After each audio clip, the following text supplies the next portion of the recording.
আমাদের চারপাশে আমরা যে সমস্ত বস্তু দেখি তাদের মধ্যে কিছু বস্তু চারপাশের অন্যান্য বস্তুর তুলনায় সময়ের সাথে স্থির থাকে। এরা স্থির বস্তু, আর এদের অবস্থাকে স্থিতি বলে, যেমন গাছ, বাড়িঘর। আবার কোনো কোনো বস্তু চারপাশের অন্যান্য বস্তুর তুলনায় সময়ের সাথে সাথে স্থান পরিবর্তন করে। এরা সচল বস্তু, এদের অবস্থাকে গতি বলে। যেমন গাড়ি চলছে, মানুষ হাঁটছে, বল গড়াচ্ছে। গতির প্রকারভেদ। আমাদের চারপাশে আমরা নানা রকম গতি দেখতে পাই। নিচের ক্লিপগুলো লক্ষ্য করো।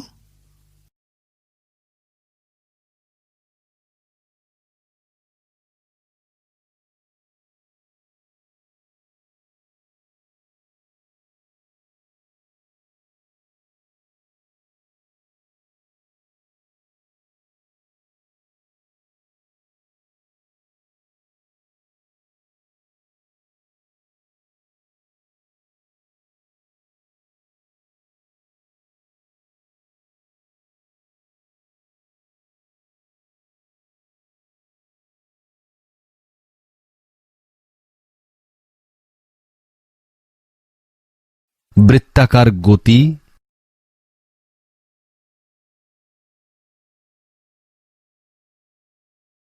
সরল রৈখিক গতি,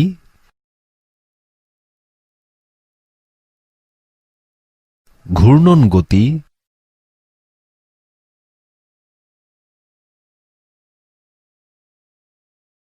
সরল দোল গতি,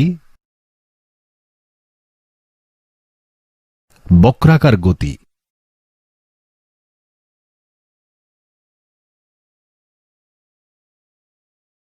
দূরত্ব বলতে কি বোঝায় জানো?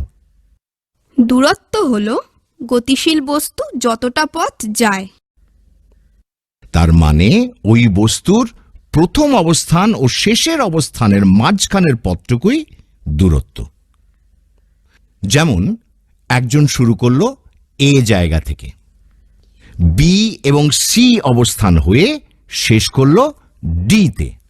অতএব দূরত্ব হলো এ থেকে বি, বি থেকে সি ও সি থেকে ডি, এই সমস্ত পথটুকুর যোগফল। কিন্তু এ থেকে সরাসরি ডি পর্যন্ত যদি একটা সরল রেখা টানা হয়, তাহলে এ ডি হবে বস্তুর সরণ।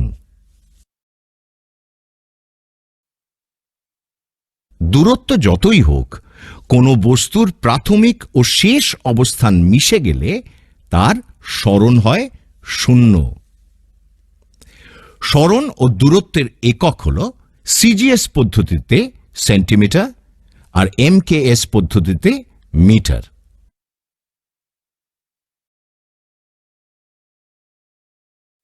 এবার সরণ ও দূরত্বের পার্থক্য বোঝার জন্য এই সারণীটি দেখা যাক।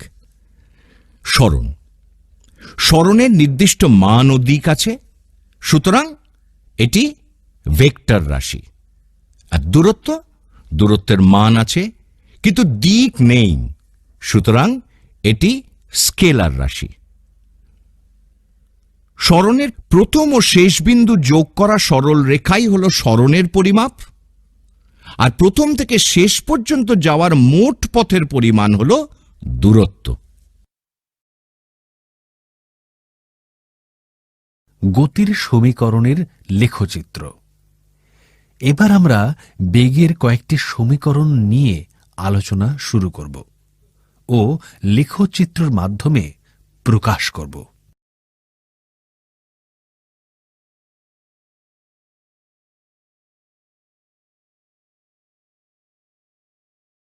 এখানে আমরা বেগ সময় লেখচিত্র ব্যবহার করব, কারণ টি সময়ে ভি বেগে কোনো গতিশীল বস্তু চলতে থাকলে তবে তার সরণ যা হবে তাই একবার দেখে নেব লেখচিত্র থেকে।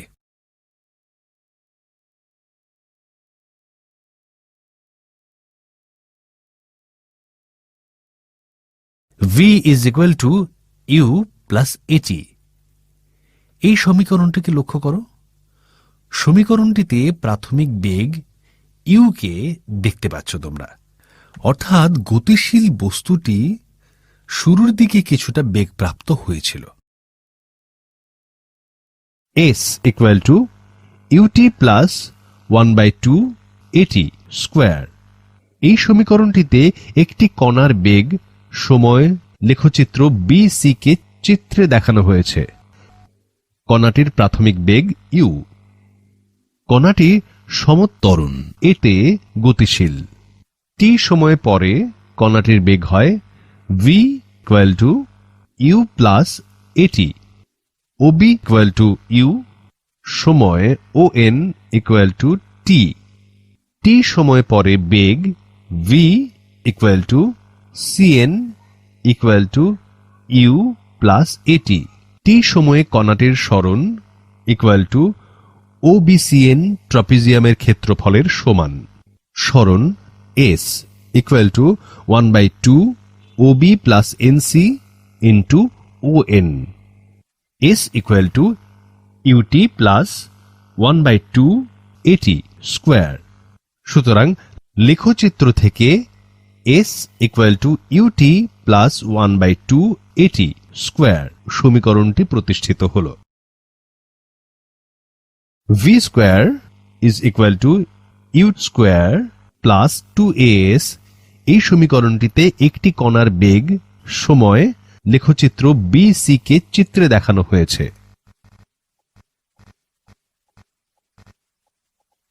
কণাটির প্রাথমিক বেগ ইউ। কণাটি সমতরণ, এতে গতিশীল। টি সময় পরে কণাটির বেগ হয় v equal to you plus A T. T সময় পরে কণাটির সরণ OBCN ট্রাপিজিয়ামের ক্ষেত্রফলের সমান। S is equal to 1/2 OB plus NC ON। S equal to 1/2 u plus v into t. এখন v equal to you plus at. At equal to v minus u. T equal to v minus u by a। S equal to 1/2 u plus v into v minus u divided by a। v square minus u square equal to 2as। v square equal to you square plus 2as। সুতরাং লেখচিত্র থেকে v square equal to you square plus 2as সমীকরণটি প্রতিষ্ঠিত হল। নিউটনের প্রথম গতিসূত্রের ধারণা। প্রথম সূত্রে নিউটন বলেছেন, বাইরে থেকে যদি কোনো বল না দেওয়া হয় তাহলে কোনো স্থির বস্তু চিরকাল সেই জায়গায় রয়ে যাবে, মানে স্থিরই থাকবে। হ্যাঁ, তাই তো হবে। একটা পাথরকে যদি ঠেলা না দেওয়া হয় সে তো কোনোদিনই নড়বে না। আবার এর উল্টোটাও তো ঘটে। মানে পাথরটা যদি ঠেলা মেরে গড়িয়ে দেওয়া যায় তাহলে ওটা গড়াতেই থাকবে, যতক্ষণ না আবার বল প্রয়োগ করে তাকে থামানো হচ্ছে। কিন্তু এরকম হওয়ার কারণটা কি? কারণ হলো জাড্য বা ইনার্শিয়া। এই ধর্মই স্থির বস্তুকে স্থির রাখে আর গতিশীল বস্তুকে গতিশীল রাখে। প্রথম ক্ষেত্রে এটি স্থিতিজাড্য আর দ্বিতীয় ক্ষেত্রে গতিজাড্য। এবারে তোমাদের খুব চেনা একটা ঘটনা দিয়েই এর প্রমাণ পাবে। ধরো কেউ একটা দাঁড়িয়ে থাকা বাসে উঠল, হঠাৎ বাসটা যেই চলতে শুরু করলো তখন ঘটনাটা কি ঘটে লক্ষ্য করেছো? সে পেছনের দিকে হেলে যাবে। হ্যাঁ, কারণ হলো বাসটা যখন স্থির ছিল মানুষটির দেহও স্থির ছিল। বাসটা যেই চলতে শুরু করলো বাসের সংস্পর্শে থাকা মানুষটির দেহের অংশও গতি পেল। কিন্তু স্থিতিজাড্যের জন্য ওপরের স্থির অংশ স্থিরই থাকতে চাইল, আর তাই মানুষটি পেছনে হেলে গেল। আচ্ছা, তাই বাস যখন থামে তখন বাসের ভেতর কারুর দেহের উপরের অংশ গতিজাড্যের জন্য গতি বজায় রাখতে চায়, কিন্তু নিচের অংশ হঠাৎ স্থির হয়ে যাওয়ায় সে সামনের দিকে ঝুঁকে পড়ে। একেবারে ঠিক। আচ্ছা, সেই জন্যই কি কেউ চলন্ত গাড়ি থেকে নামলে সামনের দিকে খানিকটা ছুটে যায়? হ্যাঁ, যাতে হঠাৎ নিচের অংশ স্থির হয়ে হুমড়ি খেয়ে পড়তে না হয়। এর সাথে দেখো, বাইরে থেকে কিছু একটা দিয়ে স্থির বা গতিশীল অবস্থা পাল্টানো হচ্ছে। এইটাই হচ্ছে বল।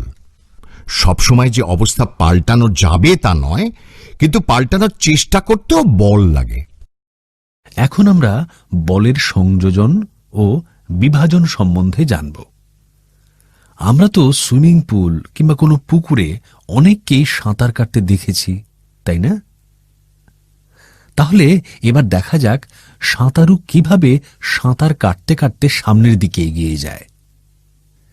সাঁতারুর হ্যান্ড স্ট্রোক থাকে জলে নিচের দিকে, আর পুকুর বা পুলের জলের স্রোত থাকে উপরের দিকে। দুটি ভিন্ন বল দুটি ভিন্ন অভিমুখে কাজ করা সত্ত্বেও এই দুটি বলের লব্ধ বল বা রেজাল্টেন্ট ফোর্স সাঁতারুকে সামনের দিকে এগিয়ে নিয়ে যায়। তাহলে এবার দেখা যাক কোনো ভারী বস্তুকে ঠেলা সহজ না টানা। যখন আমরা কোনো বস্তুকে ঠেলে নিয়ে যাই, তখন প্রযুক্ত বল কোনাকুনিভাবে নিচের দিকে ক্রিয়া করে। এর ফলে তৈরি হল বলটির আনুভূমিক এবং উল্লম্ব উপাংশ। যেহেতু এই ক্ষেত্রে উল্লম্ব উপাংশ নিচের দিকে ক্রিয়া করে, তার ফলে বস্তুর ওজন বৃদ্ধি পায়। তাই ভারী বস্তুটিকে ঠেলা কষ্টসাধ্য হয়ে পড়ে। বস্তুটিকে টানার সময় প্রযুক্ত বল কোনাকুনিভাবে উপরের দিকে ক্রিয়া করে। এক্ষেত্রে উল্লম্ব উপাংশটি বস্তুটির গতি নির্ধারণ করে। উপরের দিকে ক্রিয়া করার ফলে বস্তুটির ওজন হ্রাস পায়। এই জন্য ঠেলা অপেক্ষা টানা সহজ।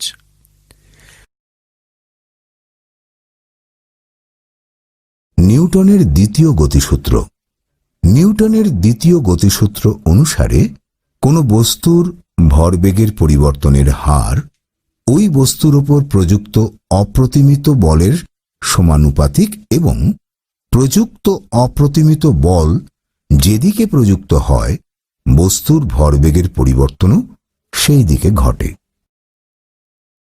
ধরা যাক এম ভরের কোনো বস্তু ইউ বেগে যাচ্ছে। এই সময় বস্তুর ভরবেগ হল এম ইউ।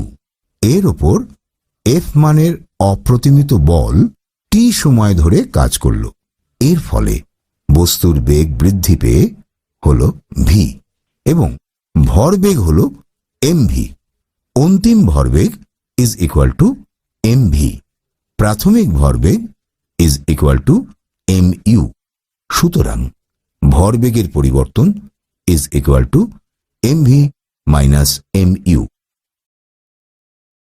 সুতরাং টি সময়ে ভরবেগের পরিবর্তন m v minus m you.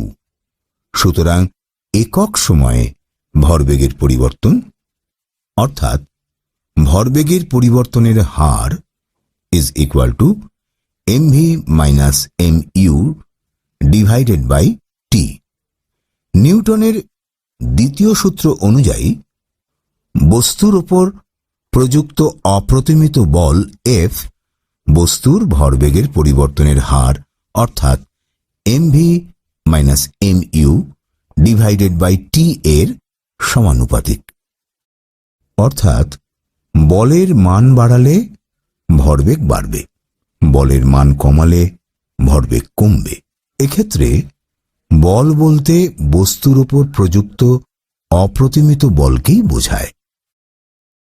সুতরাং এফ সমানুপাতিক m into v minus u by t, যেখানে a is equal to v minus u by t is equal to বস্তুর ত্বরণ, বা এফ সমানুপাতিক এম ইন্টু এ, বা F is equal to k into m into a, যেখানে k is equal two সমানুপাতিক ধ্রুবক।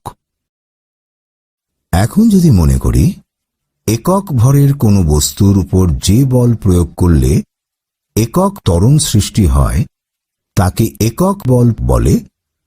তবে m is equal to 1, a is equal to 1 হলে f is equal to 1 হয়।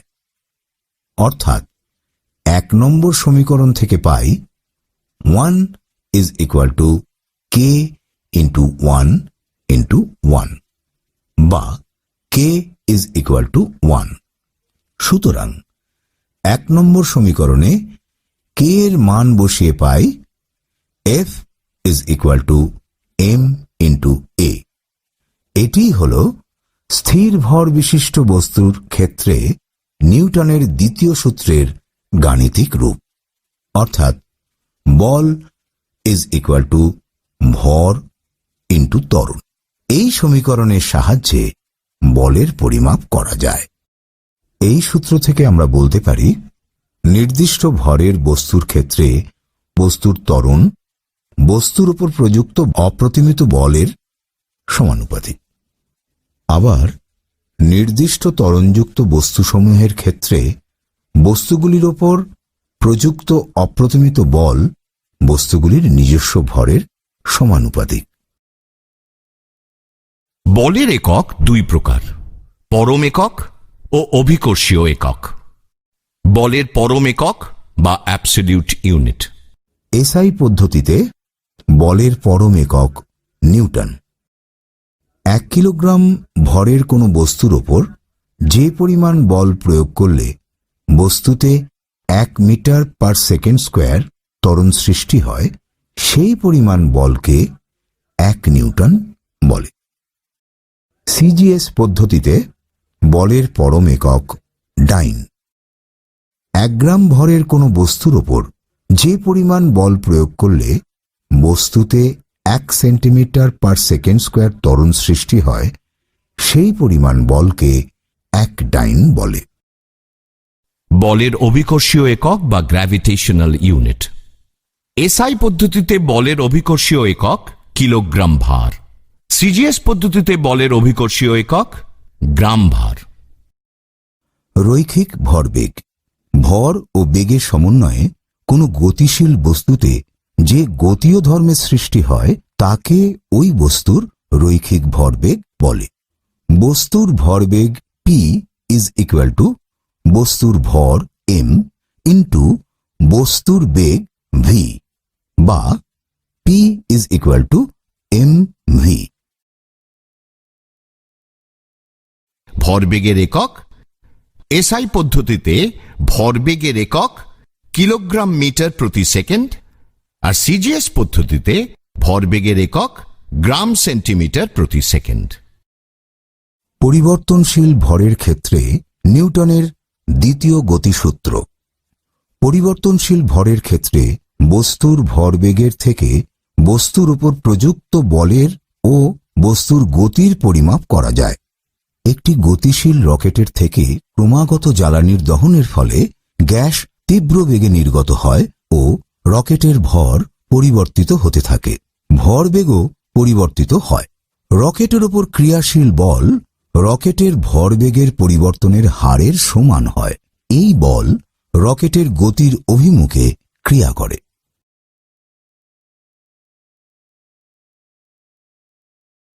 কেউ বন্দুক থেকে গুলি ছুড়লে কিছুটা পেছনে সরে যায়। এই ঘটনা থেকেই আমরা নিউটনের তৃতীয় সূত্রকে খুঁজে নেব। এক্ষেত্রে বন্দুক থেকে গুলি ছোঁড়ার সময় নলের মধ্যে গুলির ওপর একটা বল কাজ করে, ফলে গুলি প্রচণ্ড বেগে সামনের দিকে ছুটে যায়।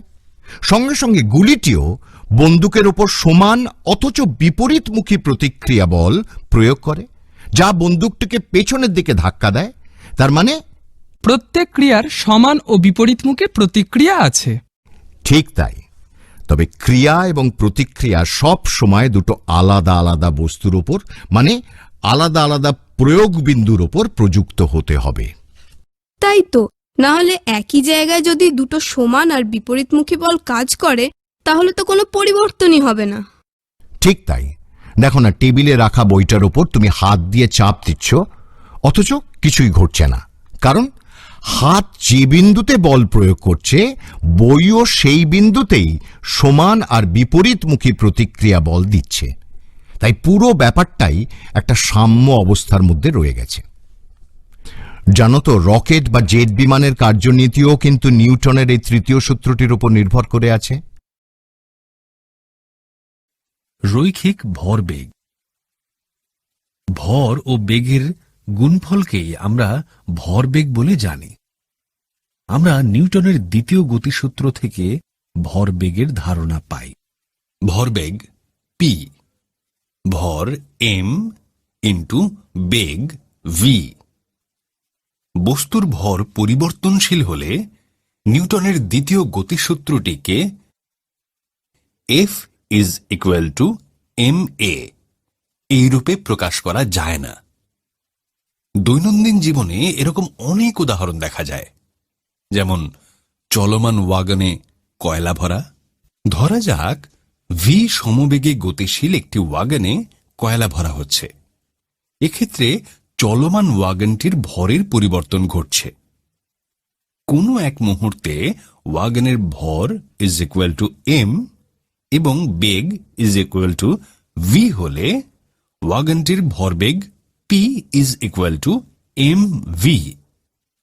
ওয়াগনটির ভর পরিবর্তিত হওয়ার ফলে ওয়াগনের ভরবেগের পরিবর্তন ডেল্টা পি হলে ওয়াগনটিকে ভি বেগে গতিশীল রাখতে প্রয়োজনীয় বল অর্থাৎ F is equal to delta P by delta T, that is equal to delta M by delta T into V.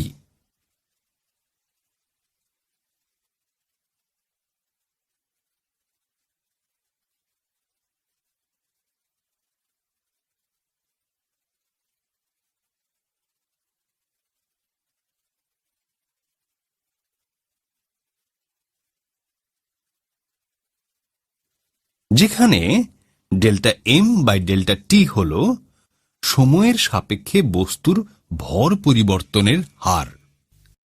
অপর একটি উদাহরণের সাহায্যে ভরবেগের বিষয়টি ভালোভাবে বুঝে নেওয়া যাক।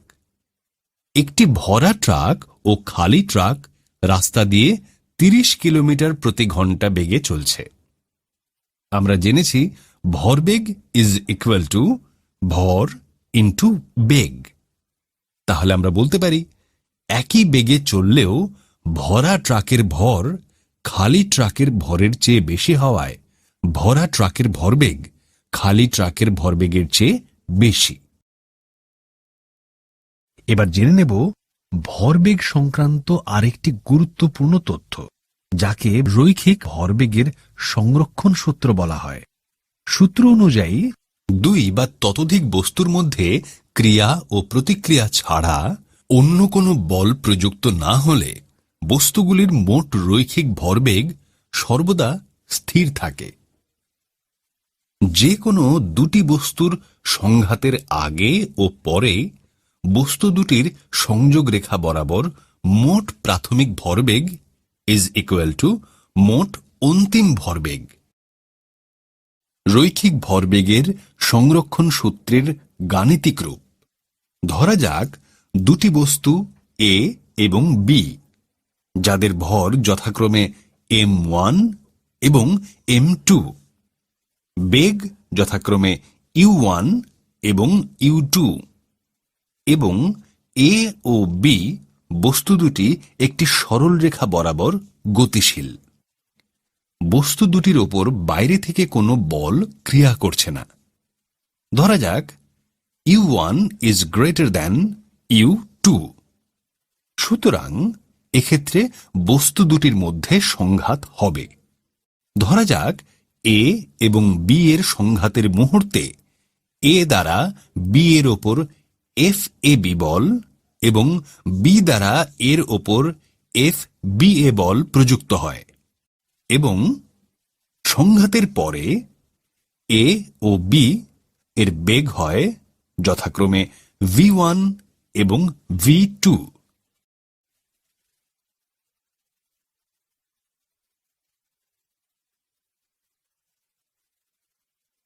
সুতরাং এ এবং বি এর ভরবেগের পরিবর্তন ঘটে। m1u1 plus m2u2 is equal to m1v1 plus m2v2। সুতরাং সংঘাতের পূর্বে মোট রৈখিক ভরবেগ is equal to সংঘাতের পরে মোট রৈখিক ভরবেগ। এই সূত্রের ধারণা আমরা পাই বন্দুক থেকে গুলি ছোঁড়ার মুহূর্তে কিংবা হোসপাইপ থেকে জল ছোঁড়ার মুহূর্তে। বন্দুক থেকে গুলি করার আগে বন্দুক ও বুলেট উভয়ই স্থির অবস্থায় থাকে। সুতরাং বন্দুক ও বুলেটের মোট প্রাথমিক রৈখিক ভরবেগের মান 0। ধরা যাক বন্দুকের ভর is equal to capital M, বুলেটের ভর স্মল এম। বন্দুকের বেগ ইজ ইকুয়াল টু ভি, বুলেটের বেগ ইজ ইকুয়াল টু ইউ। সুতরাং বন্দুকের ভরবেগ is equal to capital M V. সুতরাং বুলেটের ভরবেগ is equal to M U. সুতরাং বন্দুক ও বুলেটের মোট অন্তিম ভরবেগ is equal to capital M V plus M U. এক্ষেত্রে বাইরে থেকে কোনো বল ক্রিয়া করছে না। সুতরাং রৈখিক ভরবেগের সংরক্ষণ সূত্র অনুসারে বন্দুক ও বুলেটের মোট প্রাথমিক ভরবেগ ইজ ইকুয়াল টু মোট অন্তিম ভরবেগ। অতএব বন্দুক ও বুলেটের মোট প্রাথমিক ভরবেগ ইজ ইকুয়াল টু 0, অর্থাৎ capital M V plus small m u is equal to 0, বা capital M v is equal to minus m u, বা v is equal to minus small m by capital M into u. 1 নম্বর সমীকরণে ঋণাত্মক চিহ্নের অর্থ বন্দুকটি বুলেটের বিপরীত দিকে গতিশীল হবে। বুলেটের গতি সামনের দিকে হলে বন্দুকটি পিছনের দিকে গতিশীল হবে।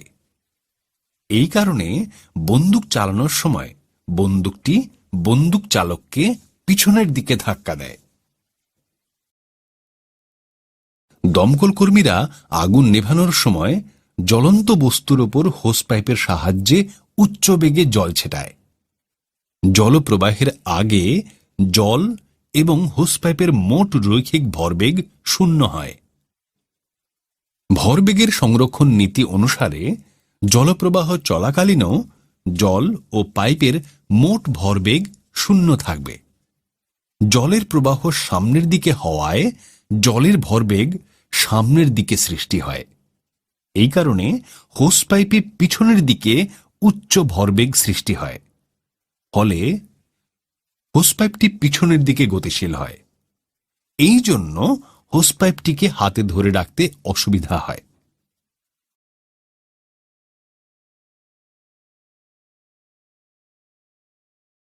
বল ও গতির কিছু বাস্তব চিত্র আমরা দেখে নিই।